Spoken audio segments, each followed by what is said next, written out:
Hey guys, back for another video today. So what can we learn from the Kyrsten Sinema situation, right? So you're hearing all these crazy rumors, alleged this, alleged that. Well, we all know alleged is just something that we in first world country use to basically say, hey, this person probably more than likely did this thing that probably was unethical, probably illegal, taking campaign funds and taking your bodyguard boyfriend on luxury vacations to Saudi Arabia, to wineries and stuff in the United States, just being an overall badass. And that's where we come to Kyrsten Sinema, who is in some pretty hot water. Now she's being, I think, is it South Carolina or North Carolina? I believe it's South Carolina, but don't quote me on that. There's laws out there, home wrecker laws, where you can actually sue your spouse's lover. Now, it has to be your husband or wife. It has to be one of them. You can sue their lover for damages that may have to do with, wrecking your marriage. So you can actually sue the other person. I think that actually should be allowed in all states. But it happens over there in the Carolinas. And Kyrsten Sinema, is in some pretty hot water. Her bodyguard, who she used, well, they say she allegedly used campaign funds. Now they're saying there is actually there's clarity as far as her having used actual campaign funds to fund her and her boyfriend's little lifestyle. The wife, I forget her, Heather Amell, I believe, is the woman who is sued. So she got herself out there on documents and social media, on court documents especially, suing this Kyrsten Sinema. That's very, very embarrassing. You're an official, a public official, and you are being sued for being disgusting, basically. Pretty sad, pretty gross, but fairly common. But if you're like in Congress, or if you're a governor, or if you're president, things are a little bit more public. Okay? A lot of people think that being a celebrity or being some kind of a congresswoman or a man is all glitz and glamour. Your life is public for everyone to see. So anything you do that's right, people kind of tend to glance over that. Anything you do wrong, full stop, and you are now in the public. You are now a public spectacle. It's very, very unfortunate for the family, probably if there's children involved. Now, this is a 14-year marriage that was, destroyed. Imagine your spouse is a security guard or cybersecurity or does some kind of, work behind the scenes or should be behind the scenes. But they are sleeping with some official, right? That they're supposed to be guarding and protecting, or doing other things for them behind the scenes, right? Now, this is the only kind of situation. Now, in this situation, is also alleged that there's drugs involved. She's going to try to help this man, this security guard, who's a former vet, or a veteran, excuse me, who had PTSD issues, and she said, "Hey, bring this drug with you, and I will help you through your trauma, your military trauma." Pretty wild stuff. But it goes to show you guys out there that no one is safe, and no one is probably above the law. A lot of people think they can get away with some pretty crazy stuff. But campaign finance and fraud and stuff like that, white-collar crimes, those are especially looked down upon. But with Kyrsten Sinema's lawyers and stuff like that, probably is going to countersue and try to litigate this in court and drag it out and try to get the stuff dropped. But I really, really hope this goes through to set an example of what not to do. Now, cheating is kind of an everyday thing, unfortunately. A lot of people cheat on their spouses. If you want to cheat on your spouse, you should break up. You should, say, hey, this ain't working out.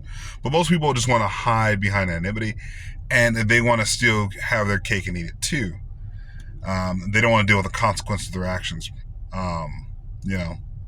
There's STDs out there. There's unwanted pregnancies. There's a lot of risks involved with cheating and swinging and all these things that these people do behind their partners' backs. Pray that none of you guys who see this video are going through that or have to go through that. It's very, very unfortunate. It's very, very unfortunate. But these are some of the situations that are happening out there. You need to be aware of what's going on. Now, people say, you shouldn't be, you should have trust in your relationship. Oh, absolutely trust. But in today's economy, in today's society, people will do anything for money. People do anything for relationships. Money and sex sell. Well, obviously money, but people do anything for money. But sex sells, power sells. So you got to really kind of, I'm not saying snoop in on your partner's social media accounts, but if they have dating apps on their phone, or they have a lot of social media on their phone, you're just like, that's kind of weird. Why do you have Snapchat? Oh, well, it's just for me and my friends. That's a red flag. Okay. Obviously, dating apps are a big no-no. But social media is probably one of the biggest tools for cheating. Especially Snapchat. Snapchat's probably number one. You go down the list. Facebook's probably last. Facebook's for us oldies, for us old people who are in our 30s and 40s, right? So, not too worried about that. But Instagram is also another place where people hit up thoughts and stuff, and people are hitting each other up for favors, sexual favors and stuff like that. You should really, really kind of, monitor that situation. And you make sure you yourself are not on those apps and doing those kinds of things behind your partner's back. Be loyal, be faithful to your partner. Don't end up like Kyrsten Sinema, and don't end up in a state. And if you're going to do that, if you're going to be dumb enough to do that, don't be in a state where they can actually they have home record laws. Kyrsten Sinema is probably going to find that out fairly quickly here, and that is quite embarrassing, guys. That's quite embarrassing. It's very, very embarrassing. But a lot of these people, what they'll do is they'll get kicked out of Congress or get kicked from their official position. And they'll write a book and sob story. Remember that woman who was with that billionaire, and they were at a basketball game or football, some kind of sporting event, and she was sitting on his lap, and the kissing cam panned up on them.